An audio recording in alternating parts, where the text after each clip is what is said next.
Pensa só na espada. É um objeto que está em todo lugar, né? Em filmes, livros, até em museus. Mas o que ela significa de verdade? Hoje a gente vai mergulhar na história de um dos símbolos mais fortes e, olha, mais cheios de contradição que existem. E aí que está o ponto principal. Uma arma de guerra, de violência, e ao mesmo tempo, um símbolo da justiça. Como é que pode, né? Como um objeto só consegue significar duas coisas tão opostas? É essa pergunta que vai guiar a gente por aqui. Bom, para a gente começar a entender esse quebra-cabeça, a primeira coisa é olhar para essa dupla face que a espada tem quando o assunto é poder. É o seguinte, o poder da espada é como se tivesse duas caras. De um lado está aquele poder que destrói, sabe? Que chega e impõe na marra. Mas do outro tem o poder que constrói, que bota ordem na casa. Parece meio louco, eu sei, mas vamos ver como é que isso funciona na prática. E aqui vem a parte mais interessante, olha só. Essa ideia de destruição pode ser uma coisa boa. Pensa bem, a espada destrói o quê? A injustiça, o mal, a ignorância. E quando ela faz isso, o que ela constrói no lugar? A paz, a justiça. É por isso que ela é o símbolo da coragem dos militares. Mas quando a gente vê ela junto com a balança da justiça, aí a lâmina vira aquilo que separa o joio do trigo, o certo do errado. É um equilíbrio bem sensível, né? Mas beleza, saindo um pouco do campo de batalha, do mundo físico, a espada ganha um sentido nossa, muito mais profundo. Ela vira uma arma para a alma, para o espírito.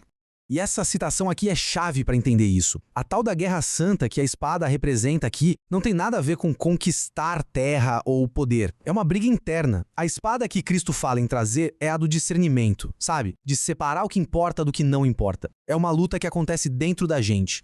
E essa ideia não para por aí, não. Lá no Apocalipse, quando se fala de uma espada de 2 gumes saindo da boca do Verbo, isso é uma imagem para o poder da palavra. Um lado da lâmina cria, dá vida, firma a verdade. O outro lado, esse destrói, julga, corta fora o que é mentira. É o poder total da palavra divina nos dois sentidos. E o mais legal é que isso não é exclusividade do cristianismo. Se a gente for para o budismo, a espada do Bodhisattva serve para cortar os nós da ignorância. No hinduísmo, a espada de fogo de Vishnu é o próprio conhecimento puro. E a bainha onde a espada fica guardada?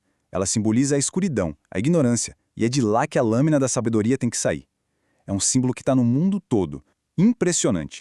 Tá, agora a gente vai para um nível ainda mais fundamental. A gente vai ver como a espada se conecta com as forças da natureza mesmo.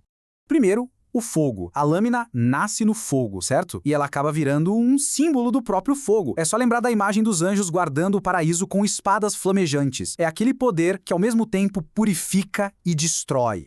Depois, a luz. A lâmina brilha, reflete a luz, né? Os cruzados, por exemplo, achavam que aquele brilho era um pedacinho da cruz de luz.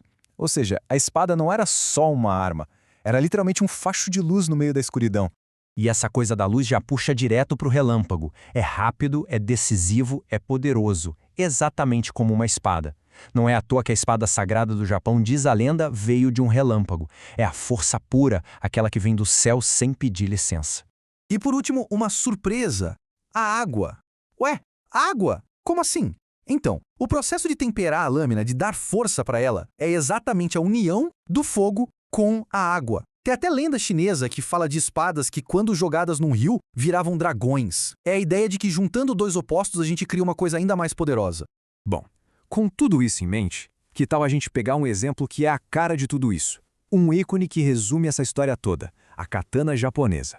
E o que é a katana, afinal? Olha, é bem mais que uma espada. Ela é vista como a alma do samurai, um símbolo máximo da cultura e da história do Japão feudal.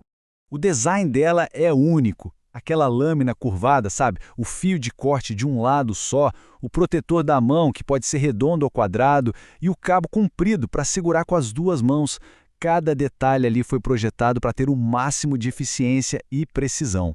Ela era a arma principal do samurai, a padrão mesmo. Mas eles não andavam só com ela. Levavam também uma espada menor, a wakizashi, que era para lutar em lugares mais apertados. As duas juntas formavam um conjunto mortal e cheio de simbolismo. Beleza, a gente já viu a relação com o poder, com a fé, com os elementos da natureza. Mas e hoje, no mundo moderno, o que aconteceu com todo esse significado antigo?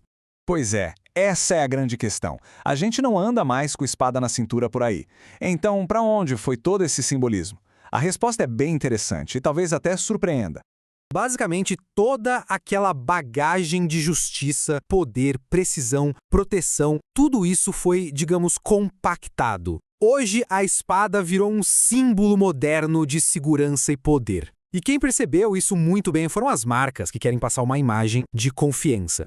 Dá uma olhada aqui que fica bem claro. Corretora de seguro usa a espada para passar a ideia de proteção, de segurança.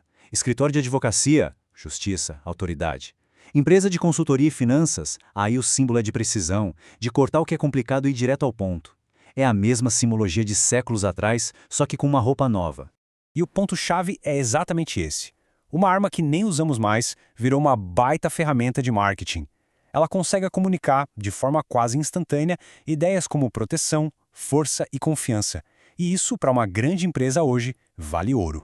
E tudo isso leva a gente para uma última reflexão. A espada é só um caso. Quantos outros símbolos com milhares de anos de história não estão aí, no nosso dia a dia, escondidos em logotipos, em marcas, influenciando o que a gente pensa, sem a gente nem perceber? Fica a pergunta do ar para a gente pensar.